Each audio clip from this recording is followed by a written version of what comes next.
बनाया है। सबसे पहले कोमल आती है तो देखती है कि सना का मर्डर हो गया है। वो तुरंत डिटेक्टिव मेहुल को फोन लगाती है।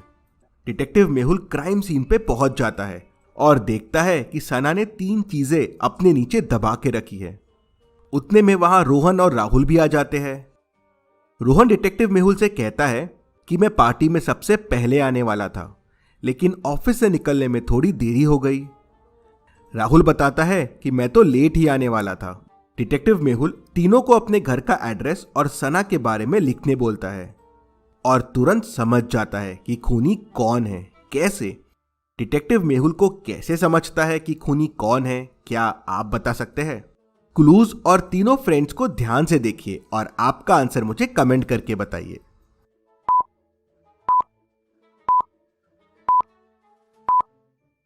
चलिए इसका आंसर देखते हैं। अगर आप ध्यान से देखेंगे तो तीनों क्लूज लेफ्ट हैंडर को पॉइंट कर रहे हैं। लेफ्ट स्लीपर, लेफ्ट ग्लव्स और लेफ्ट शूज, और इन तीनों में रोहन लेफ्टी है, तो मेहुल समझ जाता है कि सना ने रोहन के लिए क्लूज छोड़े थे। चलिए अगली पहेली देखते हैं। राजगढ़ में 3 चुड़ैलों का साया था। तीनों चुड़ैल राजा से बहुत डरती थी, तो राजमहल के आसपास नहीं भटकती थी। एक बार महल में आग लग जाती है। किसी तरह राजा बच जाता है। राजा गुस्से में तीनों चुड़ैल के पास जाता है और उनसे पूछता है, मेरे महल को तबाह किसने किया? पहली चुड़ैल कहती है, मैं तो हवा की चुड़ैल हूँ, मैं तो हिमालय घूमने गई थी, आज ही आई हूँ, मुझे कुछ नहीं पता है। दूसरी चुड़ैल कहती है, मैं तो पानी की चुड़ैल हूँ, मैं आग कैसे लगा सकती हूँ, मैं भी घूमने गई थी, मुझे कुछ नहीं पता है। तीसरी चुड़ैल कहती है, मैं भी घूमने गई थी, आज ही आई हूँ, मुझे भी कुछ नहीं पता है। तीनों की बातें सुनने के बाद राजा समझ जाता है कि कौन सी चुड़ैल ने आग लगाया है। कैसे? क्या आप मुझे कमेंट करके बता सकते हैं?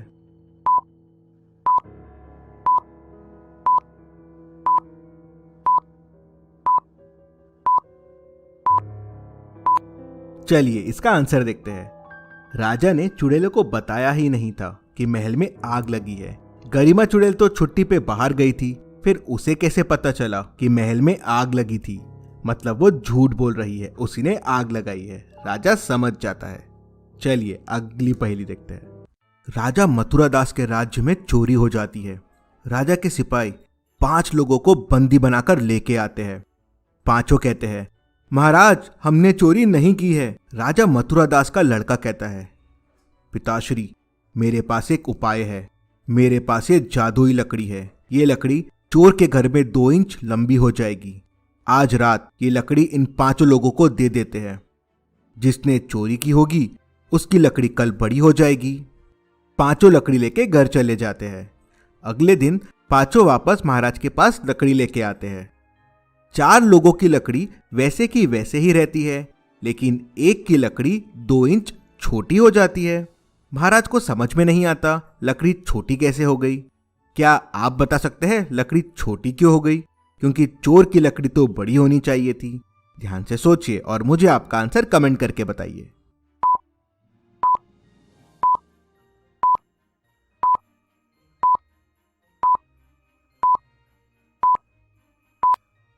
चलिए इसका आंसर देखते हैं। चोर ने सोचा लकड़ी 2 इंच बड़ी हो जाएगी, तो क्यों ना मैं इसे पहले ही 2 इंच काट लूं, जिससे लकड़ी वापस पहले जैसी हो जाएगी। वो ये नहीं समझ पाया कि ये राजा के बेटे की चतुराई थी। ये कोई जादुई लकड़ी नहीं थी। जादू चला नहीं और लकड़ी बड़ी हुई नहीं। सैनिकों ने उसे पकड़ लिया। चलिए अगली पहेली देखते हैं। आपके सामने ये डिलीशियस पिज्जा रखा हुआ है, लेकिन ये पिज्जा बॉक्स ए के अंदर जाने वाला है। अब मैं इन पिज्जा बॉक्सेस को घुमाऊंगा। आपको बताना है पिज्जा कौन से बॉक्स के अंदर रहता है। तो चलिए शुरू करते हैं।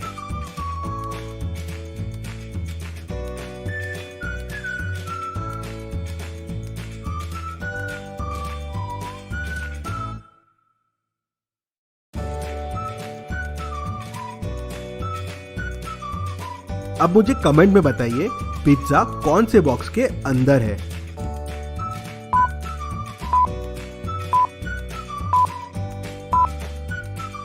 मैं आपको इसका आंसर लास्ट में बताऊंगा। तो चलिए अगली पहेली देखते हैं। दादा गणपत अपने पोते को एक कहानी बता रहे थे। मैं पहले तिहाड़ जेल में पुलिस वाला था। कोई चोर मुझसे बच के वहां से भाग नहीं पाता था। एक बार की बात है, 3 चोर काफी टाइम से भागने का प्लान कर रहे थे। तीनों ने 12-12 घंटे के बाद भागने का प्लान किया। पहले ने सुबह के करीब 11 बजे दीवार कूद के भागने की कोशिश की, लेकिन मेरे कुत्तों ने उसे देख लिया और मैंने उसे पकड़ लिया। फिर दूसरे चोर ने 12 घंटे बाद पास वाली नदी से भागने की कोशिश की, लेकिन मेरी तेज नजर ने उसे दिन में देख लिया। तीसरे चोर ने मेरे डर से भागने की कोशिश ही नहीं की। इतना बहादुर था मैं उस जमाने में। पोता हंसने लगता है और कहता है कि दादा, आपकी कहानी झूठी है।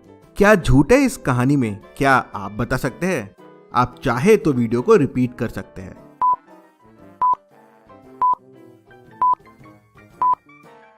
चलिए इसका आंसर देखते हैं। पहला चोर सुबह 11 बजे भागा था, तो दूसरा चोर 12 घंटे बाद मतलब रात के 11 बजे भागना चाहिए, लेकिन गणपत ने कहा कि वो दिन में भागा था। ऐसा कैसे पॉसिबल है? इसलिए पोता समझ गया कि दादा झूठ बोल रहे हैं। चलिए अगली पहेली देखते हैं। चलिए बताइए, अगर 1 मीटर लंबा और 1 मीटर चौड़ा कपड़ा 10 रुपए का आता है, तो 2 मीटर लंबा और 2 मीटर चौड़ा कपड़ा कितने का आएगा? ध्यान से सोचिए और मुझे आपका आंसर कमेंट करके बताइए।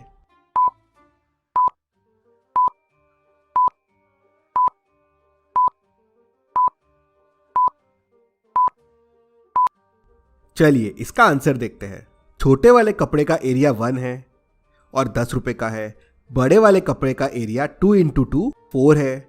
अगर 1 मीटर स्क्वायर का दाम 10 रुपए हुआ तो 4 मीटर स्क्वायर का दाम 40 रुपए हो जाएगा। इसको आप इस तरह से भी सोच सकते हैं कि 2 मीटर बाय 2 मीटर लंबे कपड़े में 1-1 मीटर के 4 कपड़े आ सकते हैं, इसलिए 40 रुपए का हो जाएगा। चलिए अगली पहेली देखते हैं। चलिए मैं अब आपसे बहुत ही इंटरेस्टिंग 5 पहेलियां पूछता हूँ। अकबर के समय आगरा में भयंकर बाढ़ आ गई थी। पूरा आगरा डूब गया था, लेकिन ताजमहल बच गया। बताओ कैसे?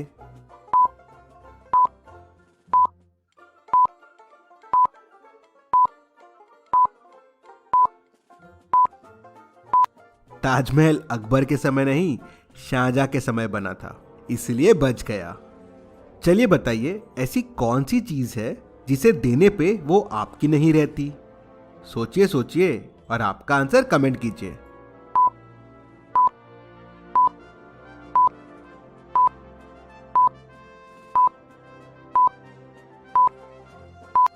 और इसका सही जवाब है सीक्रेट। अगर आपने सीक्रेट किसी को बता दिया तो वो आपका थोड़ी ना रहेगा। चलिए बताइए, ऐसी कौन सी चीज है जो बारिश में चाहे जितनी भी भीग जाए लेकिन गीली नहीं हो सकती?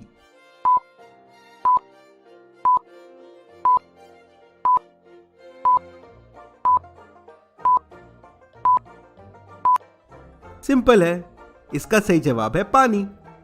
चलिए अब मुझे बताइए, अगर एक अंडा उबलने में 10 मिनट का समय लगता है तो 2 अंडे उबलने में कितना समय लगेगा?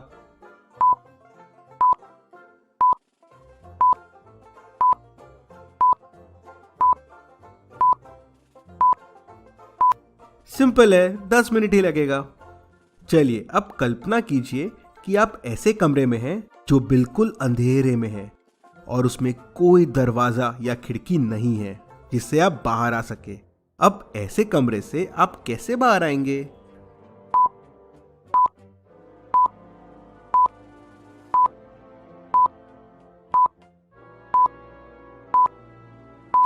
आप कल्पना करना बंद कर दीजिए। चलिए अगली पहेली देखते हैं। ध्यान से देखिए और मुझे बताइए, इनमें किसने टिकट नहीं ली है? ध्यान से सोचिए और मुझे आपका आंसर कमेंट करके बताइए।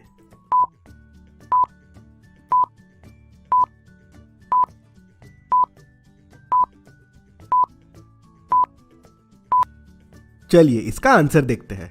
पहले तो ये एक मेट्रो ट्रेन है। मेट्रो ट्रेन में जाने के लिए आपको कॉइन लेना ही पड़ता है। मतलब बड़ों में तो सबने टिकट ली होगी, लेकिन ये बच्चे ने टिकट नहीं ली होगी। इसे टिकट थोड़ी ना लगेगी, मतलब ये बिना टिकट के ट्रैवल कर रहा है। और पिज्जा बॉक्स सी के अंदर है। ऐसी और पहेलियों के लिए चैनल को सब्सक्राइब करके बेल आइकन प्रेस कर दीजिए। Thank you.